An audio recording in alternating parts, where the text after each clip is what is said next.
Okay, Lions at Lunchtime, Chapter 3. Come on, Jack, Annie called. She was almost to the river. Just a minute, he shouted. He wanted to study the giraffes and zebras. He pulled out the Africa book and found a picture of giraffes. He read, "The giraffe is the tallest animal in the world. Its legs alone can be 6 feet tall, and its hooves can be as big as dinner plates. The giraffe has a very powerful kick, which makes it dangerous to attack.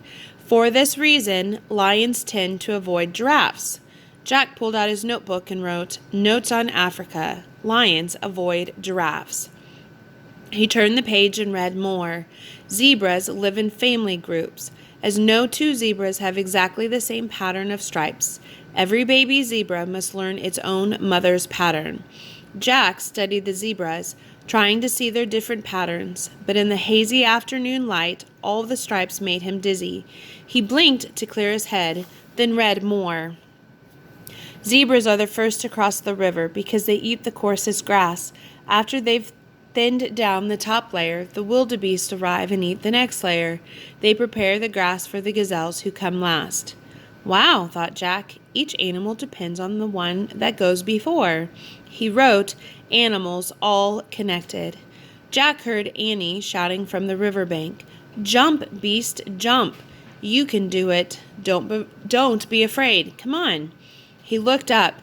Annie herself was jumping as she called to the wildebeest.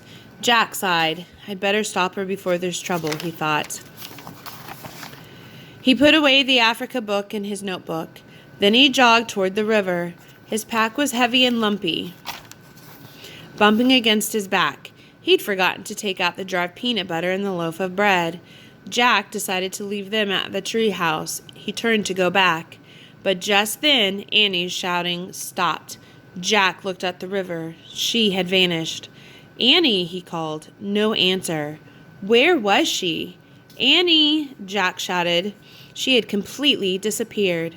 "Oh, man," said Jack. Their trip had barely begun, and already disaster had struck. He forgot about the stuff in his pack. He just ran as fast as he could. He wove his way between the grazing zebras and giraffes as he raced to the river. "Help!" called Annie. Okay, what do you think what kind of trouble do you think Annie got herself into? Write it down or tell somebody.